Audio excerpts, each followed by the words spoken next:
Hello friends, welcome back to my channel. Friends, आप मेरे हाथ में ये बुक देख रहे हैं, पंचतंत्र की बुक है। और जो भी इंग्लिश लर्निंग जर्नी में है फ्रेंड्स, जिन्हें बिल्कुल भी इंग्लिश पढ़ना बोलना समझना नहीं आता, इंग्लिश भाषा को सीखना चाहते हैं, तो प्लीज़ मैं आपसे रिक्वेस्ट करती हूँ कि मेरे साथ में इस तरीके से बुक रीडिंग करें तो उन्हें इंग्लिश भाषा की समझ हो जाएगी, वो इंग्लिश को पढ़ना लिखना बोलना समझ जाएंगे। तो फ्रेंड्स, आज हम इस पंचतंत्र की बुक से बहुत ही सिंपल से स्टोरी पढ़ने वाले हैं और स्टोरी का नाम है the lion and the talking den. Den का मतलब होता है गुफा, लायन मतलब शेर और टॉकिंग डैन मतलब बोलने वाली जो गुफा होती है। तो ये इसी की स्टोरी है। तो चलिए फ्रेंड्स, स्टोरी शुरू करते हैं। फर्स्ट स्टार्ट करते हैं। Once there lived a jackal in a jungle. एक बार की बात है, एक जंगल में एक जैकल रहता था। जैकल मतलब फ्रेंड्स सियार होता है ना, जैसे कि आप यहाँ पर देख रहे हैं, सियार का चित्र है। तो सियार एक जंगल में रहता था। एवरी डे, रोज, he left his cave early in the morning to look for food. Every day मतलब रोज, he वह, left छोड़ देता था। यहाँ पर second form of verb I है क्योंकि पास्ट में काम हुआ है। लीव की सेकेंड फॉर्म है लीव, लेफ्ट, लेफ्ट मतलब इसका मतलब होता है छोड़ देना। हीज मतलब खुद की, कैव, कैव मतलब होता है गुफा, अर्ली इन द मॉर्निंग मतलब सुबह सुबह, सुबह ही निकल जाता था वो। To look for, look for मतलब होता है सर्च फॉर, ये एक फ्रेजल वर्ब है। लुक फॉर मतलब होता है किसी चीज को सर्च करना, ढूंढना। तो लुक फॉर किस चीज को ढूंढने के लिए गया था? फूड, खाने को ढूंढने के लिए। तो every day he left his cave early in the morning to look for food. वो हर रोज अपने सुबह सुबह अपनी गुफा को छोड़कर चला जाता था खाने की, भोजन की तलाश में। ही रिटर्न, देखिए फ्रेंड्स, जब हम पास्ट में कोई बात कहते हैं ना, तो वहां पर सेकेंड फॉर्म ऑफ वर्ब हम ज्यादा यूज करते हैं। तो ही रिटर्न, रिटर्न का रिटर्न हो गया है लौटना, जिसे कहते हैं। कब लौटता था? होम इन द इवनिंग, और वो इवनिंग में अपने घर को लौटता था। अब देखिए ये कह रहा है आई होप, अपनी गुफा को छोड़कर जा रहा है और कह रहा है I hope I find something tasty to eat today, कि मैं आशा करता हूँ कि मुझे आज कुछ जो है टेस्टी खाना मिल जाए खाने के लिए। अब आगे बढ़ते हैं। There was an old lion in the forest. वहीं उसी जंगल में एक, फॉरेस्ट मतलब भी होता है जंगल, तो उसी जंगल में एक बूढ़ा शेर रहता था। ही वॉज वीक, वीक मतलब होता है कमजोर। वो बूढ़ा शेर कैसा था? बहुत कमजोर था। And could not run fast to catch his prey. Could not run fast मतलब वो तेज दौड़ नहीं पाता था, क्योंकि वो बूढ़ा हो गया था तो वो तेज दौड़ नहीं पाता था। अब देखिए प्रे का मतलब होता है शिकार, शिकार की को कैच मतलब होता है पकड़ना, तो वो अपना तेज नहीं दौड़ पाता था अपने शिकार को पकड़ने के लिए। सो ही ऑफन, ऑफन मतलब अक्सर, went without food, went without इसीलिए वो भूखा रह जाता हमेशा, उसे खाना नहीं मिलता था, बिना भोजन के ही उसे जाना पड़ता था। अब यहाँ पर देखिए शेप सोच रहा है I hope I get hold of some animal today, मतलब मैं आशा करता हूँ कि मुझे आज कुछ एनिमल्स को, कोई जानवर को मैं पकड़ पाऊँ, ऐसा शेर सोच रहा है। अब आगे बढ़ते हैं नेक्स्ट पेज में। वन डे, एक दिन, द लायन, शेर, try to chase a deer. Try to chase a deer मतलब चेस का मतलब होता है फ्रेंड्स पीछा करना किसी भी का। किसका पीछा कर रहा था? डियर का, एक हिरण का। विथ अ ब्रूस्ट, ब्रूस्ट मतलब फ्रेंड्स होता है जो चोट लग जाती है ना, जिसमें घाव बन जाता है, तो ब्रूस्ट लेग मतलब उस हिरण के पैर में चोट लग गई थी और वो उसका पीछा कर रहा था। But even the lame deer, lame मतलब लंगड़ा, लेकिन वो पीछा करते करते, लेकिन जो वो लैम डियर थी, लंगड़ी हिरण थी, ran faster than the lion and escaped, वो बहुत तेज दौड़ी और वो वहां से निकल भागी। एस्केप मतलब होता है निकल भागना, वहां से मतलब वो एस्केप्ड हो गई, भाग गई, पकड़ में नहीं आई। तो उसके पैर में चोट लगने के बावजूद भी वो जो लंगड़ी हिरण थी वो शेर से तेज दौड़ी, ran faster than lion and escaped, और वहां से बच निकली। एस्केप्ड मतलब बच निकलना, भाग निकलना। अब ये बूढ़ा शेर सोच रहा है I have become so old because that I can not catch even a lame deer, मतलब मैं कितना बूढ़ा हो गया हूँ कि I can not catch even a lame deer, मैं एक लंगड़े हिरण को भी नहीं पकड़ पा रहा हूँ। अब ऐसा शेर सोच रहा है। The lion wandered in the forest looking for food. अब देखिए वांडर्ड का मतलब होता है इधर उधर भटकना, ऐसे ही फालतू में इधर उधर भटकना, और खोजना। तो जो लायन था वो इधर उधर फॉरेस्ट में, जंगल में घूम रहा था। लुकिंग फॉर मतलब सर्चिंग फॉर भोजन की तलाश में घूम रहा था। He then came to the jackal's cave. तो वो कहाँ पर पहुंचा? एक सियार के गुफा में पहुंचा। The lion knew some animals lived in the cave. अब लायन को पता था, न्यू मतलब होता है पता होना। ये नो की फर्स्ट फॉर्म है, सॉरी सेकंड फॉर्म है know, knew, known. Third form होती है नोन। न्यू आया है क्योंकि सेकंड फॉर्म वर्ब आएगी क्योंकि पास्ट में एक्शन हुआ है। तो लायन जानता था कि जो इस गुफा में कोई, केव मतलब होती है गुफा, इस गुफा में कोई ना कोई जानवर जरूर रहता है।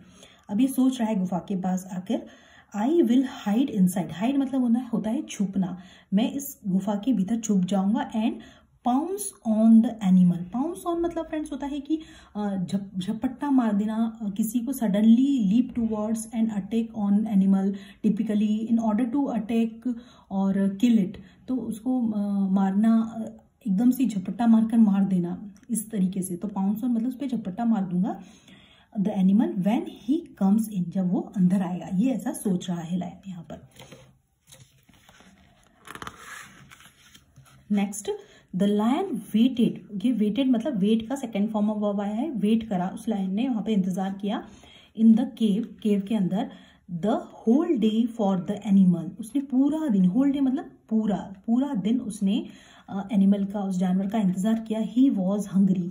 लायन था, बहुत ही भूखा था, रेस्टलेस था, बहुत ही थका हुआ था एंड इम्पेशेंट। उसके अंदर अब कोई पेशेंस भी नहीं बचा था, धैर्य भी नहीं बचा था।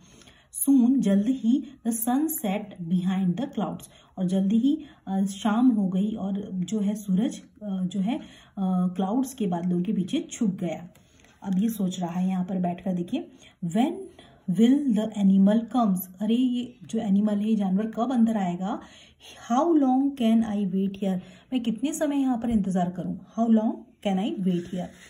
अब देखिए, फाइनली मतलब अंततः, the jackal came back to the cave. Jackal वापस अपनी गुफा में आया, देखिए आया। The whole place was silent. जो पूरा आसपास का जो भी वातावरण था ना, बिल्कुल साइलेंट था फ्रेंड्स, बिल्कुल चुपचाप शांत था। ही सेंस्ड सम डेंजर। तब उसे, सेंस्ड मतलब होता है, सेंस मतलब होता है आभास, और सेंस्ड मतलब होता है उसे आभास हुआ। उसे क्या आभास हुआ कि सम डेंजर, उसे यहाँ पर कुछ खतरा है ऐसा आभास हुआ। He called out to the cave. उसने बाहर, जो केव के, गुफा के बाहर से ही उसने आवाज लगाई। ओ केव, केव्स को मतलब यहाँ पर ट्रिक करी उसने, यहाँ पर चाल चली। ओ केव, अरे गुफा, why are you so quiet today. देखिए क्वाइट है, ये क्वाइट नहीं है, क्वाइट। क्वाइट मतलब होता है शांत हो। क्यों तुम आज, गुफा तुम आज इतने शांत क्यों हो। Won't you welcome me like you do every day. क्या तुम मुझे मेरा स्वागत नहीं करोगे रोज की तरह। Won't you welcome me like you do every day. जैसे तुम रोज मेरा स्वागत करते थे, क्या आज मेरा तुम स्वागत नहीं करोगे, ऐसा उसने कहा गुफा से। तो द फुलिश लायन, फुलिश मतलब होता है मूर्ख, लायन मतलब होता है शेर। तो द फुलिश मूर्ख शेर believed the cave spoke to the jackal every day. उसने ऐसा सोचा, जो शेर था, कि उसने ऐसा सोचा, बिलीव किया कि ये जो गुफा है ना, शायद वो जैकल से रोज बात करती है। स्पोक, देखिए स्पीक, स्पोक, स्पोकन, ये सेकंड फॉर्म ऑफ वर्ब है। तो उसे ऐसा लगा कि शायद ये रोज गुफा बात करती है शेर से। So he bellowed in a deep voice asking the jackal to come inside. Bellowed मतलब फ्रेंड्स होता है चिल्लाना, गरजना, जैसे शेर रोर करता है, चिल्लाता है। तो सो ही बिलॉव्ड, उसने किस तरीके से चिल्लाया, इन डीप वॉइस, गहरी आवाज में, asking the jackal to come inside. उसने कहा कि अंदर आओ करके। हियरिंग द लायंस रोर, उसने जैसे ही, हियरिंग मतलब सुनना होता है, शेर की गर्जन सुनी। रोर मतलब होता है शेर की दहाड़ सुनना। The jackal ran away, jackal भाग गया वहां से। There is a lion inside. अब जैकल ने कहा, है बाप रे, यहाँ पे तो शेर है माई केव में। There is a lion inside my cave, I have to run. मुझे यहाँ से भागना पड़ेगा। The lion waited for the jackal to enter the cave. अब जो लायन था वो बहुत समय तक उसने इंतजार किया जैकल का कि वो कब केव के अंदर एंटर करेगा। व्हेन ही रियलाइज्ड, जब उसे ये आभास हुआ, ही हैड बीन ट्रिक्ड, कि उसने कोई चाल चली है, the lion left the cave, तो फिर लायन ने जो है केव को छोड़ दिया। And left the cave sad and Hungary, दुखी होकर और भूखे, हंगरी मतलब होता है भूखा होकर छोड़ दिया। The jackal came back to his home after the lion was gone, और जैकल जो था, जो शेर था, वो जब लायन वहां से चला गया तो फिर वापस अपने घर आ गया। तो फ्रेंड्स मोरल ऑफ द, क्या मोरल मतलब होता है शिक्षा। तो इस कहानी से हमने क्या शिक्षा सीखी? Never act in haste. Haste का मतलब देखिए फ्रेंड्स क्या होता है, बहुत ही खूबसूरत वोकैबलरी है हेस्ट। हेस्ट मतलब कोई भी काम को एकदम हरी बरी में करना, मतलब बहुत ही स्पीड में, जल्दबाजी में करना, उसे कहते हैं हेस्ट। तो जैसे कहते हैं ना, एक इडियम भी है, हेस्ट मेक्स वेस्ट, मतलब जो तो जल्दी का काम सब कुछ खराब कर देता है।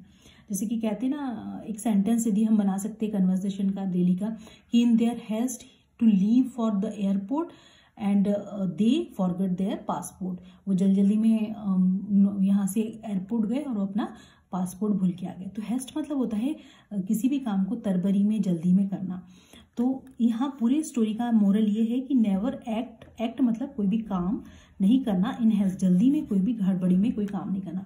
तो फ्रेंड्स देखिए, आप यदि रोज बिगिनर से इंग्लिश सीखना चाहते हैं तो फ्रेंड्स आप रोज थोड़ा थोड़ा इस तरीके से छोटी छोटी बुक से ही स्टार्ट करिए, छोटी छोटी स्टोरीज पढ़े, तो आपको है ना बहुत इजी हो जाएगा। आप इंग्लिश को पढ़ सकेंगे, इंग्लिश भाषा को समझ सकेंगे इजीली।